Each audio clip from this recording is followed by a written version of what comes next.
Hello. I thought I'd follow on from a couple of weeks ago when I talked about how C.S. Lewis loved the early morning light. Like when he wrote to his Belfast friend Arthur Greaves, and he said, "God is pure light, eternal morning, eternal freshness, eternal springtime, never disturbed, never strained.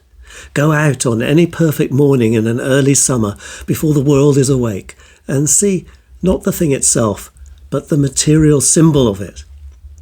Well, we've a little way to go before early summer, but today sunrise was at 7:17 this morning, and we're becoming aware, aren't we, that the hours of daylight are slowly increasing through February. So I want to explore a bit further the idea of light in Lewis, and three particular ways in which Lewis uses light. First up, it's a way of conveying ideas of glory, especially when it comes to his pictures of heaven. In Letters to Malcolm, Lewis meditates on the phrase, the kingdom, the power and the glory from the Lord's Prayer. And he borrows a phrase from his friend, the writer Charles Williams, to describe what's meant by glory. It's the light from behind the sun. Wonderful phrase to describe a deeper reality. In his book, Miracles, he'd already used some lines from Williams' Arthurian poem, Taliesin, as an epigram for one chapter. A light that shone from behind the sun. The sun was not so fierce as to pierce where that light could. And in William's poem, the lines describe a place that is the land of the Trinity. And in the same chapter, Lewis says, nature is being lit up by a light from beyond nature. Nature lit up by a light from beyond nature. Well, the obvious place to go from here is The Voyage of the Dawn Treader, the Narnian book that is particularly lit up by sunlight. At the beginning of the end of the world in The Voyage of the Dawn Treader, the sun that rises over Ramandus Island is bigger and brighter than ever Lucy and Edmund and Eustace and Caspian and the rest have known before in their world. And as they sail on amid wonders and marvels of the last sea, the sun is nearly 3 times bigger, then 5 times, 6 times bigger than usual. And they drink the sweet, fresh waters of the sea, which is strong stuff and like liquid light, drinkable light, Repetit the mouse says. And though it makes them very still and silent, they feel strong and well, and by drinking the water, they're able to bear the increasing brightness of the sun. And it's as if they've begun to receive something of their resurrection bodies already. They could look straight up into the sun without blinking. They could see more light than they had ever seen before. And the deck and the sail and their own faces and bodies became brighter and brighter, and every rope shone. They're approaching Aslan's country, you see. In Christian terms, drinking the living water, the drinkable light, if you like, makes us ready to bear God as we approach the heavenly country. And at the very end of the world, in that book, that Lucy and Edmund and Repetit, as they row on alone over the silver sea of bright white lilies, for a moment they see through the centre of the rising sun to mountains outside the world, warm and green and full of forest and waterfalls, however high you looked. And a breeze comes to them from behind the sun and behind the world, with a fragrance and a music that can never be described or forgotten. And they know that they're seeing at last into Aslan's own country, into heaven. In The Great Divorce, hell is thought of as an endless extending metropolis, which is characterised by twilight and greyness, the grey town, the grey void, the mud colour. But the light grows and grows as the passengers on their day out approach heaven, the other world, in their celestial bus. And the piercing light shows up all their grim, distorted characters. But with the light also comes colour.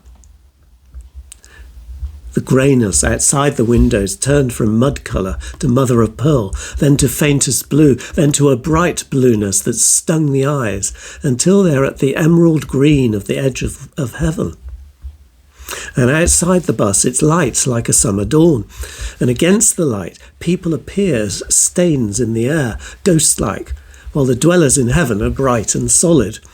And here, says one of the bright spirits, and this is it, the glory flows into everyone and back from everyone, like light and mirrors.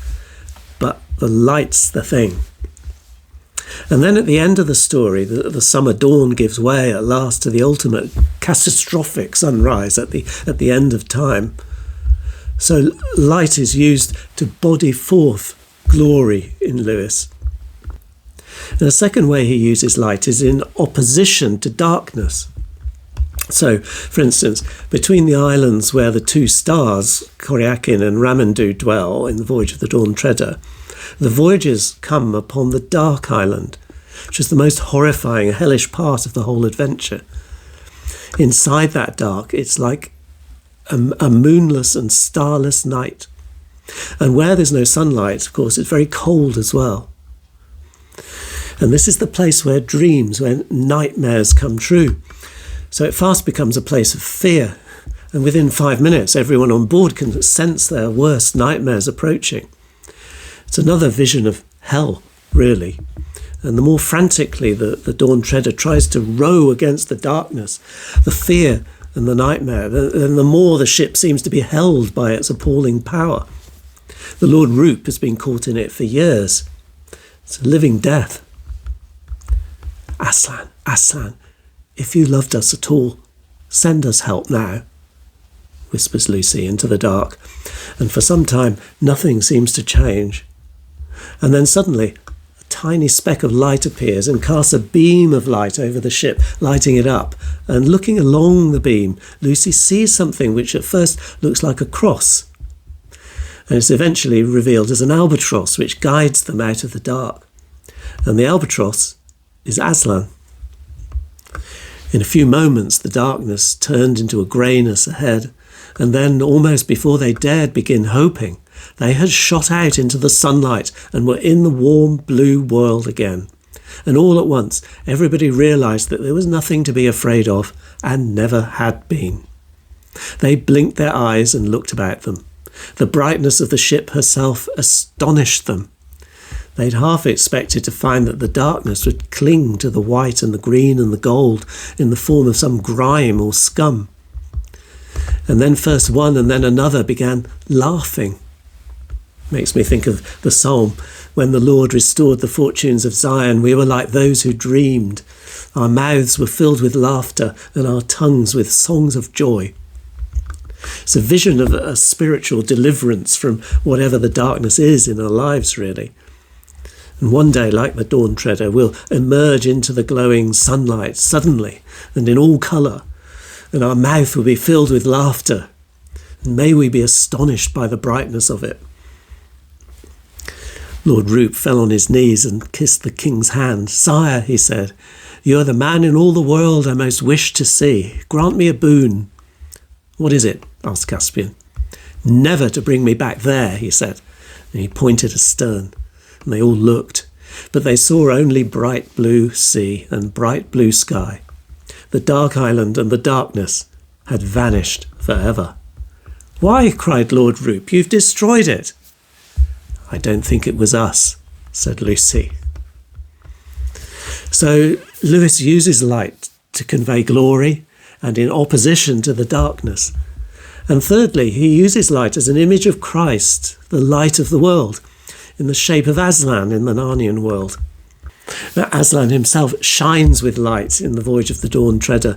When he appears on the grey hillside on Deathwater Island, he's shining as if he were in bright sunlight, though the sun had in fact gone in. When Lucy meets the lion in the magician's house on the island of the Dufflepuds, he's described with shining mane.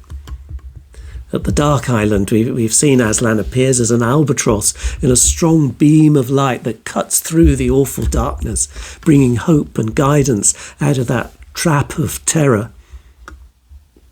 At the end of the story, on the shore at the world's end, inviting Lucy and Edmund of all things to come and have breakfast, is the bright, bright Lamb, who is the Lamb of God, Aslan, Christ.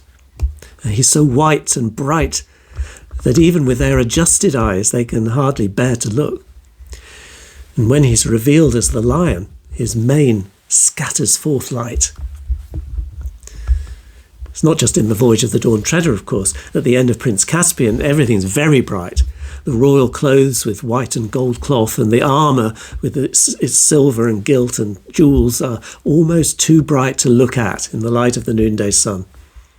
But, we're told, the living and strokable gold of Aslan's mane outshone them all.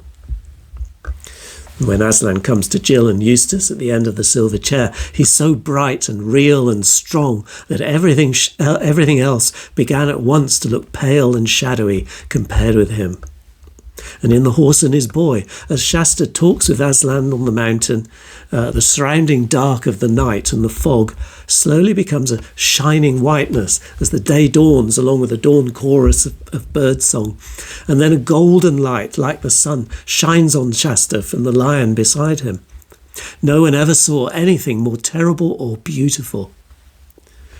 And as Aslan departs from him, there is a fiery brightness and a swirling glory as he disappears. Makes me think of the Shekinah glory which descended on the house of God in the Old Testament, and maybe the radiance that shone white as lightning from Jesus on the Mount of Transfiguration. When Moses had been with God on the mountain in Exodus, his face shone too. And Paul told the Christians at Corinth that as they gaze upon Christ, they too will shine with the light of his glory. When the lion, who is Christ, vanishes at the end of The Horse and His Boy, there was a brightness in the air and on the grass, and a joy in their hearts. A brightness in the air and on the grass, and a joy in their hearts where he has been.